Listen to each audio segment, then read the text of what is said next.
Hello everyone, नमस्कार। स्वागत है आपका एजुकेशन राइज में।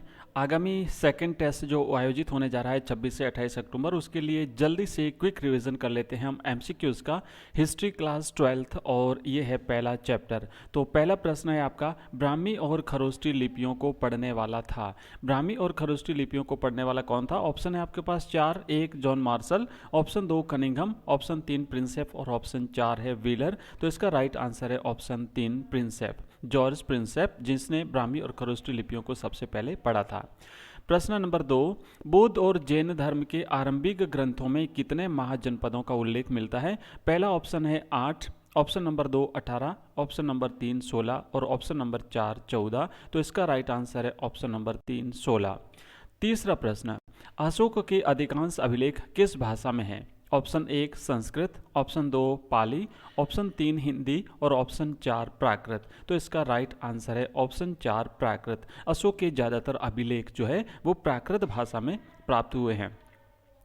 प्रश्न नंबर 4 है, अर्थशास्त्र का रचयिता कौन थे? अर्थशास्त्र के रचयिता आपको बताने हैं। ऑप्शन 1 है बाणभट्ट, ऑप्शन 2 चाणक्य, ऑप्शन 3 कल्याण और ऑप्शन 4 मेगास्थनीज। तो इसका राइट आंसर है ऑप्शन 4 चाणक्य। चाणक्य जिसका दूसरा नाम था कौटिल्य और या इनका एक और नाम था विष्णुगुप्त। तो ये जो चाणक्य जो है ये चंद्रगुप्त मौर्य के प्रधानमंत्री थे और इन्होंने जो किताब लिखी थी उसका नाम था अर्थशास्त्र। अर्थशास्त्र से हमें तात्कालीन जो राजवंश था उसकी राजनीतिक जो स्थितियाँ थी उसकी राजनीति का पता चलता है हमें।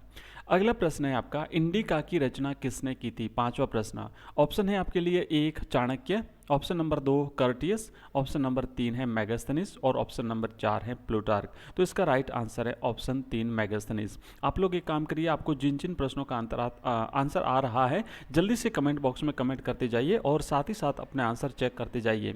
नेक्स्ट प्रश्न है छठा, अशोक ने धर्म के प्रचार के लिए किस अधिकारी की नियुक्ति की थी? ऑप्शन 1 धर्माध्यक्ष, ऑप्शन 2 दानाध्यक्ष, ऑप्शन 3 सैन्य महामात और ऑप्शन 4 धर्म महामात। तो इसका सही जवाब है ऑप्शन 4 धर्म महामात। अशोक ने अपने धर्म के प्रचार के लिए जिसे धर्म कहा गया है उसके प्रचार के लिए जो अधिकारियों की नियुक्ति की थी उन अधिकारियों को धर्म महामात कहा गया है। नेक्स्ट प्रश्न है, कौन से शासक अपने नाम के आगे देवपुत्र की उपाधि लगाते थे? ऑप्शन 1 मौर्य शासक, ऑप्शन 2 सोंग शासक, ऑप्शन 3 सातवाहन शासक और ऑप्शन 4 है कुषाण शासक। तो इसका सही जवाब है ऑप्शन 4 कुषाण शासक। कुषाण शासक जो थे और वो अपने नाम के आगे देवपुत्र की उपाधि धारण करते थे और कनिष्क जो है वो कुषाण वंश का सबसे ज़्यादा महत्वपूर्ण प्रतापी शासक साबित हुआ था।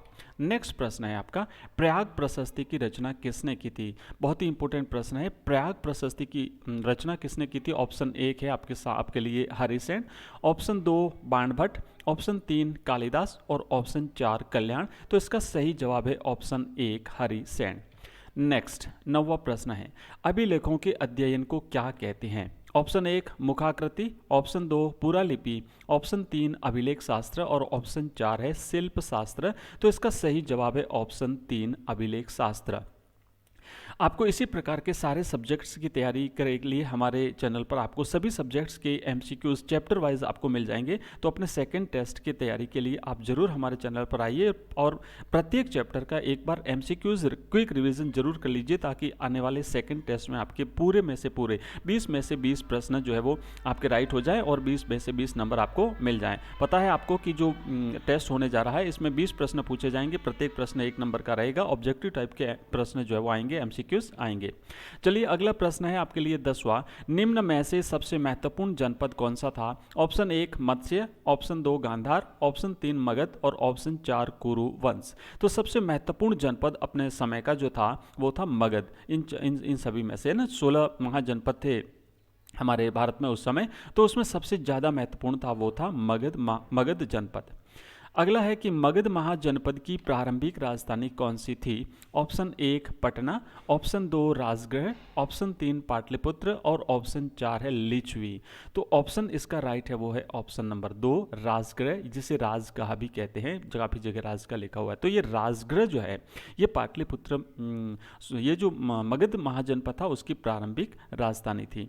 नेक्स्ट आपका अगला प्रश्न है 12वां कि मौर्य साम्राज्य का सबसे महत्वपूर्ण राजनीतिक केंद्र था। कौन सा? ऑप्शन 1 है तक्षशिला, ऑप्शन 2 है उज्जयिनी, ऑप्शन 3 पाटलिपुत्र और ऑप्शन 4 सुवर्णगिरी। तो इसका सही जवाब है ऑप्शन 3 पाटलिपुत्र। मौर्य साम्राज्य जिसकी स्थापना चंद्रगुप्त मौर्य ने की थी और इसके प्रधानमंत्री थे चाणक्य या विष्णुगुप्त या जो है कौटिल्य। तो इन्होंने जो इसका जो सबसे महत्वपूर्ण जो राजनीतिक केंद्र था वो था पाटलिपुत्र। अगला प्रश्न है आपका 13वां। किस शासक को 20वीं शताब्दी के राष्ट्रवादी नेताओं ने प्रेरणा का स्रोत माना? ऑप्शन 1 है अशोक, ऑप्शन 2 है कनिष्क, ऑप्शन 3 समुद्रगुप्त और ऑप्शन 4 है चंद्रगुप्त मौर्य। तो जो 20वीं शताब्दी के राष्ट्रवादी नेता थे उन्होंने अशोक को, ऑप्शन 1 राइट है इसका, अशोक को अपना प्रेरणा स्रोत माना था। अशोक मौर्य साम्राज्य का एक महत्वपूर्ण प्रतिष्ठित शासक था और अशोक ने कलिंग का युद्ध हुआ था उसमें द्रवित होकर के फिर बाद में अब उसने बौद्ध धर्म को स्वीकार कर लिया था। चलिए अगला प्रश्न है आपके, आरंभिक भारत का सबसे प्रसिद्ध विधि ग्रंथ कौन सा है? आरंभिक भारत का सबसे प्रसिद्ध विधि ग्रंथ बताना, ध्यान रखना। ऑप्शन जो है ना, प्रश्न को ध्यान से पढ़ें। विधि ग्रंथ की बात हुई है तो ऑप्शन 1 है ऋग्वेद, ऑप्शन 2 है मनुस्मृति, ऑप्शन 3 रामायण और ऑप्शन 4 है महाभारत। तो इसका राइट आंसर है ऑप्शन नंबर 2 मनुस्मृति। विधि ग्रंथ की बात हुई है और अगर वेदों में सबसे प्राचीन पूछा जाए तो फिर ऋग्वेद होगा। अगला प्रश्न है, 6ठी शताब्दी में सबसे पहले ढाले गए और प्रयोग किए गए चांदी और तांबे के सिक्के क्या कहलाते थे? 6ठी शताब्दी में सबसे पहले ढाले गए और प्रयोग किए गए जो चांदी और तांबे के सिक्के होते थे वो क्या कहलाते थे? ऑप्शन 1 है आहत सिक्के, ऑप्शन 2 मोहर सिक्के और ऑप्शन 3 है सिक्का, ऑप्शन 4 है रुपया। तो इसका सही जवाब है ऑप्शन 1 आहत सिक्के वो कहलाते थे। चलिए अगला प्रश्न है 17वां। सर्वप्रथम सोने के सिक्के किन शासकों ने जारी किए? सबसे पहले सोने के सिक्के कौन से शासकों ने, किस वंश के शासकों ने जारी किए थे? ऑप्शन 1 है शक शासक, ऑप्शन 2 है कुषाण शासक, ऑप्शन 3 है मौर्य शासक और ऑप्शन 4 है गुप्त शासक। तो इसका राइट आंसर है ऑप्शन नंबर 2 कुषाण शासक। नेक्स्ट प्रश्न है, किस शासक के लिए देवनाम प्रिय उपाधि का प्रयोग हुआ है? किस शासक के लिए देवनाम प्रिय उपाधि का प्रयोग हुआ है? Option 1 Samudragupta, option 2 Chandragupta, option 3 Akbar और ऑप्शन 4 अशोक। तो इसका सही जवाब है अशोक, ऑप्शन नंबर 4। अशोक ने जो है वो देवनाम प्रिय की उपाधि धारण की थी। इसमें से 3 समुद्रगुप्त, चंद्रगुप्त और अशोक मौर्य साम्राज्य के जो शासक हैं और अकबर जो है ये मुगल बादशाह थे। नेक्स्ट प्रश्न है आपका 20वां। अजातशत्रु तथा अशोक जैसे शासकों के नाम किन अभिलेखों से प्राप्त हुए हैं? ऑप्शन 1 प्राकृत अभिलेख, ऑप्शन 2 पाली अभिलेख, ऑप्शन 3 संस्कृत अभिलेख और ऑप्शन 4 है तमिल अभिलेख। तो इसका सही जवाब है ऑप्शन 1 प्राकृत अभिलेख। धन्यवाद। ये एक छोटा सा वीडियो था जिसमें हमने फर्स्ट चैप्टर को कंप्लीट किया है। इसी प्रकार के सारे चैप्टर्स के वीडियोस हमारे चैनल पर एमसीक्यूज पड़े हैं। जल्दी से अपनी तैयारी के लिए एक बार क्विक रिवीजन जरूर कर लीजिए। धन्यवाद।